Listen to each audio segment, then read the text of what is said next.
Today is March 5th, Tuesday. Harvest time for rapture is the 24th day of the 12th month in Elul calendar till tomorrow, Wednesday, March 6th.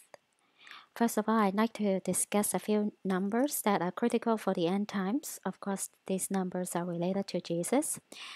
That's why they've been using these numbers as major ritual numbers for the past few weeks at least, if not past few months, or even the last 3 years.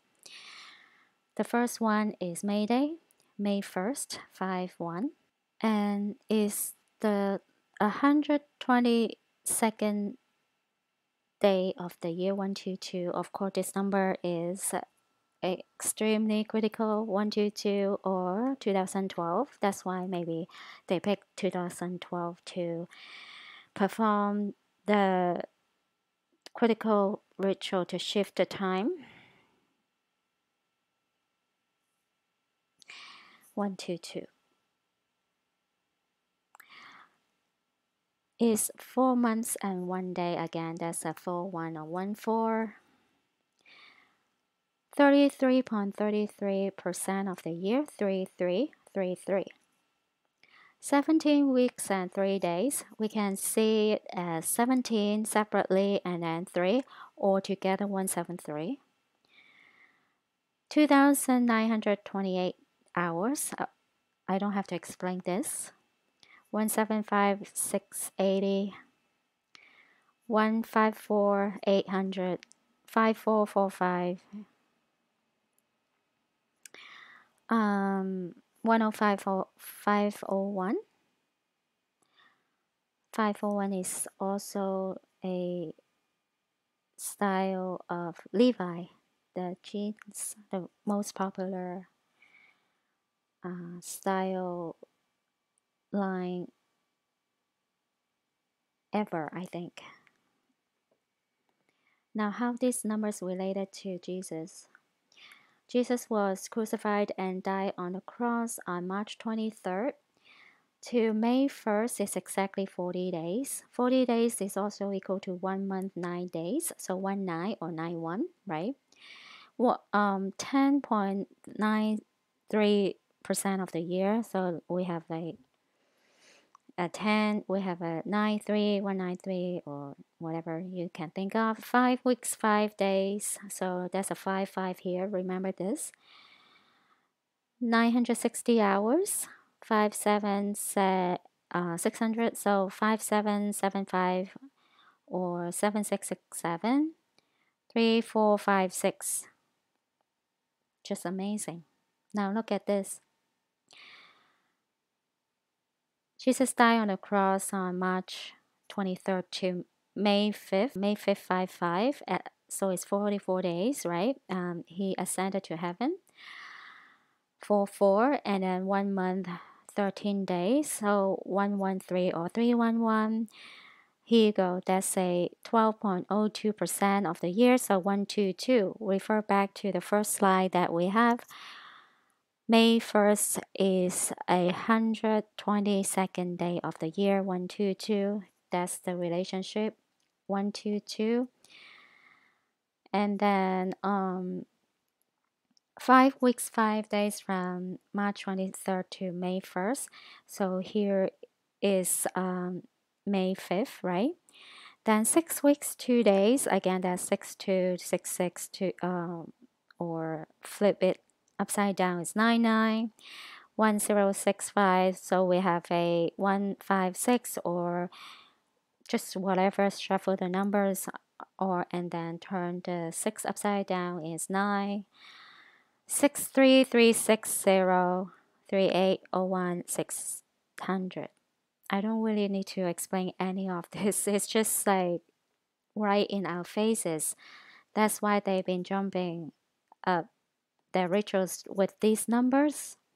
So these numbers also related to something really just amazing. I haven't verified the this graph yet, but it looks accurate. From Adam to Jesus on Mary's side is exactly 62 generations. So Jesus is the 62nd generation on Mary's side. So we have a 62 here. From March 23rd to May 5th is exactly 6 weeks and 2 days. So there you go. Then from Adam to Jesus on Joseph's side is exactly 76 generations, which means Jesus is the 76th generation on Joseph's side. Does it sound familiar? 76? We have a gas station in the US, 76, right? That's where it comes from. 76. Refer back to March 23rd to May 1st is exactly, we have a 7-6 here in the minutes. Okay. I will spend some time to verify this graph, but for now, the numbers are on the Mary side from from Adam to right before Abraham. I don't know who is this. It's exactly 20 generations. And then after that, from Abraham to Jesus is exactly 3 sets of 14 generations. So we have 14 times 3, so 143. Remember, pi number is 3.14, okay? Then on Joseph's side, from Abraham to Jesus, there is exactly 14 times 4 generations, so 144. And now it's just incredible, like everything is planned ahead of time. God just amazing, like you cannot even fathom the how everything ties together so intricately, you know. And now, as we are on high watch time this whole week, I want to emphasize Friday, March 8th. 38, 888. 888 is also related to Jesus. That's why extremely high watch. Also, May 5th, Jesus Ascension Day, is also the beginning of summer. Next, I like to discuss Bill Cooper's book, Behold a Pale Horse.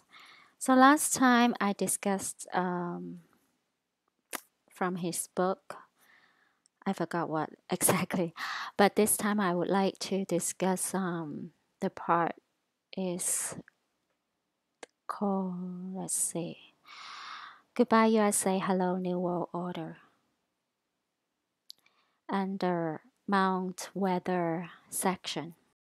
Just outside a sleepy little town called Beaumont, Virginia, about 46 miles west of Washington, D.C., is an area of wilderness covering what has been called the toughest granite rock in the eastern United States. The area is surrounded by signs marked restricted area, and this installation has been declared a restricted area. Unauthorized entry is prohibited.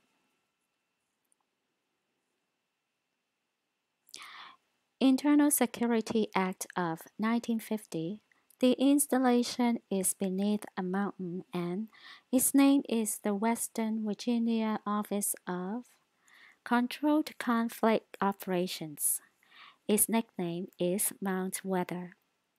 It was ordered to be built by the Federal Civil Defense Administration, which is now the Federal Preparedness Agency.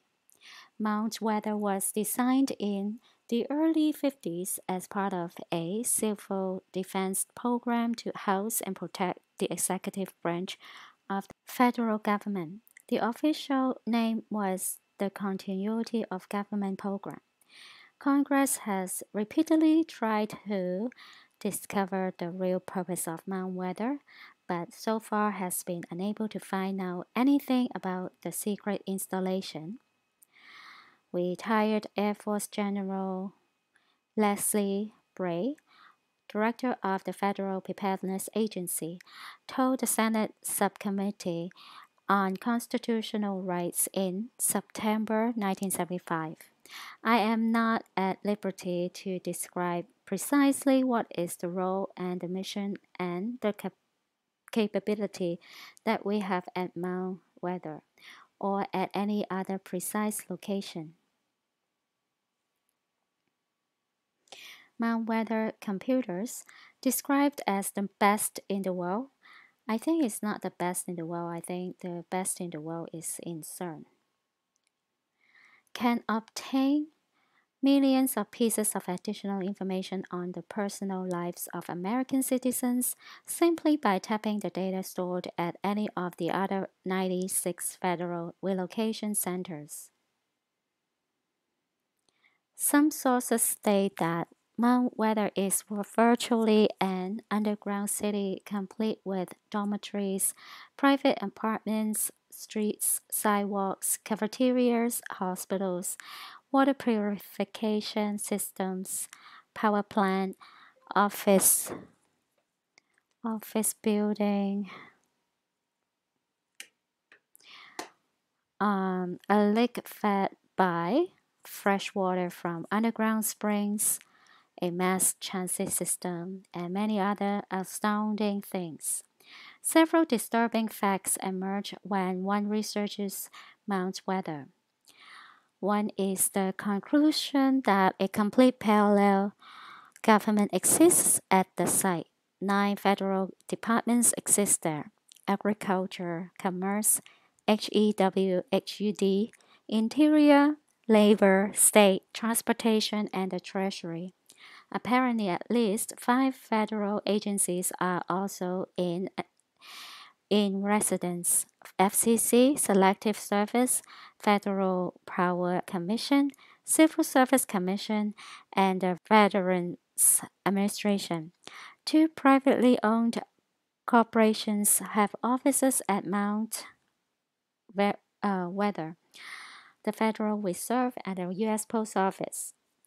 There is also an office of the presidency. What makes all this upsetting is that there is a president and a complete set of cabinet officers in residence at Mount Weather. Who are they and who appointed them? Where is such a thing provided for in the Constitution of the United States of America? Mount Weather is the operational center, the hub of over 96 other underground federal relocation centers scattered across the United States.